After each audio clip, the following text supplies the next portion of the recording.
Hi, folks, it's Willow. So, I'm going to give you some history into the madness. Um, it was definitely a long journey to the place that I am now.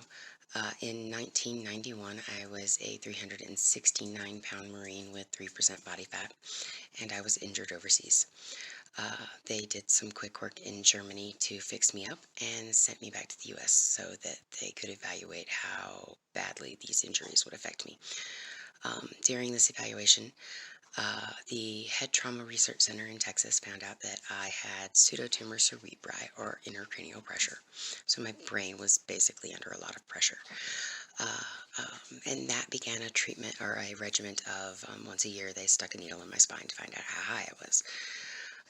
Fast forward a little bit, and they determined that I'm, done in the Marine Corps because of my health issues. So I began living a civilian life. I get married, I have a couple kids. Fast forward to 1996. In 1996, I knew something wasn't right.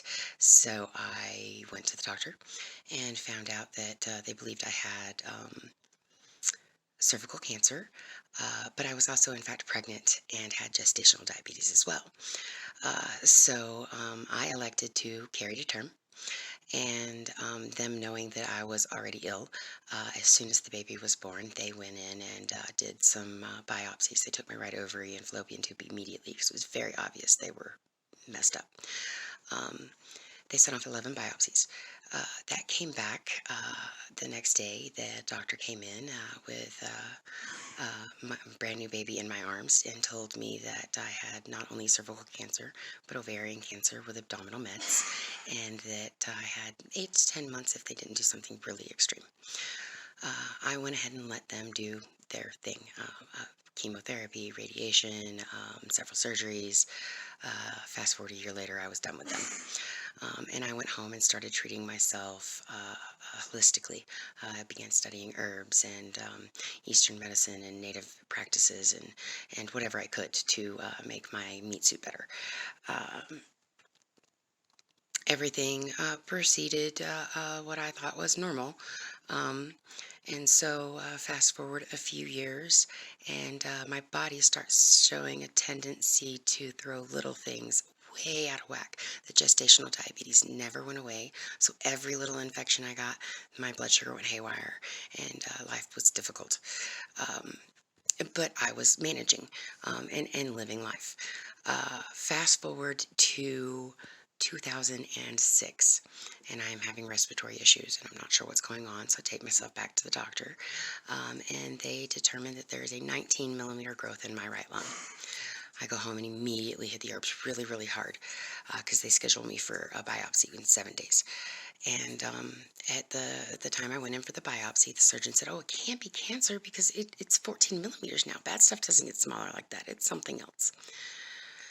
They do the wet biopsy. They take a very large portion of the lower lobe of my right lung. And the next morning, the doctor comes in and he's absolutely angry. He's like, "I don't believe it. You have cancer. It's cancer." It turned out to be non-Hodgkin's lymphoplasmatic lymphoma. I did not prescribe to any of their treatments at that point. I went home and treated myself holistically, and it worked for me. At this point, there are two small growths, one in each lung, but they are 2 millimeters, so they're incredibly small and they're staying that way. Uh, in Fast forward again to 2012, and I start having issues with my head. At this point, the doctors are concerned that it is the intracranial pressure causing brain trauma. Um, they, more scans, all of that stuff. In 2013, they diagnosed me with what they believe to be a cavernous hemangioma, which is a venous malformation behind my right eye. I find an ocular oncologist. At the time, there are only 17 in the country, and he goes over my odds. I've got a 50-50 shot of surviving the surgery at all. If I do come through the surgery, um, I could be disfigured, I could lose the eye, I could lose eyesight, there could be all these traumatic results. Um, and they couldn't operate until it was way bigger. So, not the first time that I had a life expectancy. I was just like, yeah, whatever, okay. and I continued to live my life. A year later, I'm sorry, the year before that, I had met my husband. Um, a year after the diagnosis, I decided that it wasn't going to hold me down, and I was going to continue to travel the country and do what I was doing. Uh, between in 2006. So I was really, lucky that the holistic treatment worked for me. But at the same time, I filed for disability. The government, in fact, determined that I was disabled, and we went from there. Fast forward to 2012. I start having issues with my head, and the doctors believe that intracranial pressure is the issue. They stick a needle in my spine. My intracranial pressure is 65. It's supposed to be 20. So they start doing scans and tests and what have you. And in 2013, I was diagnosed with what they believed then to be a cavernous malformation called a cavernous hemangioma behind my right eye. We went down, we found an ocular oncologist. There were 17 in the country at the time. Mine happened to be in Ann Arbor, Michigan. And the University of Michigan did an evaluation on me. And I'm sitting at this table with these three doctors, and this one Dalai Lama looking guy looks at me and he says, I want you to explain to me how you walk. And I went, one foot in front of the other. And he said, no, I don't think you understand. All of your tests say that you shouldn't be able to. And I went, well, I guess that sure will. Um, and they laughed at me and they thought that was funny. And they went over the odds that I had for this thing growing behind my eye. And first off, they could not have operated on it until it was way bigger. At that point, it was 5 millimeters. And then secondly, if I did go through the operation, it was 50-50 chance I wouldn't make it through the operation. And then if I did make it through the operation, there were an 80% chance that I would have damage and lose the use of the eye or lose the eye altogether. So there were a lot of reasons to wait and watch, which I did. And it's not the first time I'd heard I'd have a life expectancy, but I haven't found an expiration date on me anywhere. So I just said, okay, guys, that's fine. And I kept living as best I could. This is a year after I've met my husband. At that point, we're only friends. And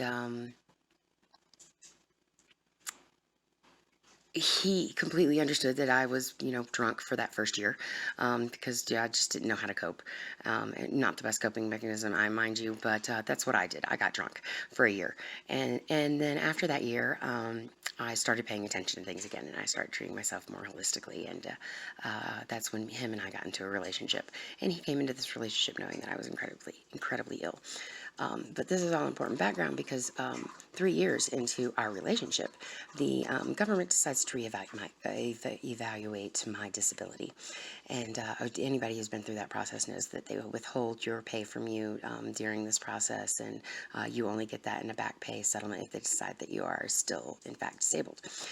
So I went through all of this recertification process, and that wasn't the huge deal. The huge deal was I was tired of doctors. I was tired of them poking at me. Every month I had to see no less than one doctor, more like three. There were constant biopsies and blood tests and scans, and it was constantly something.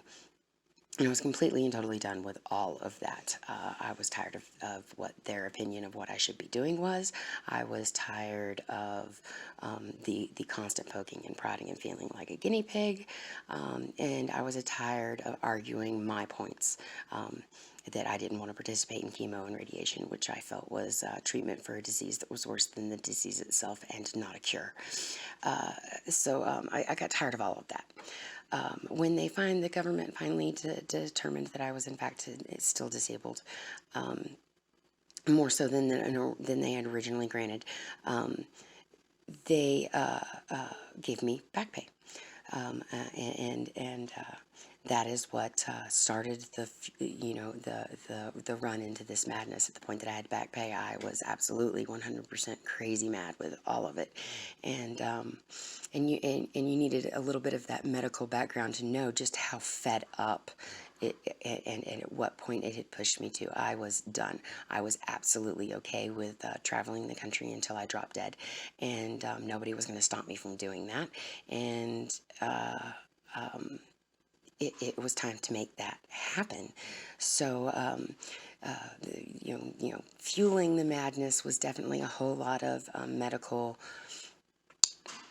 rigmarole that I was absolutely and totally done with.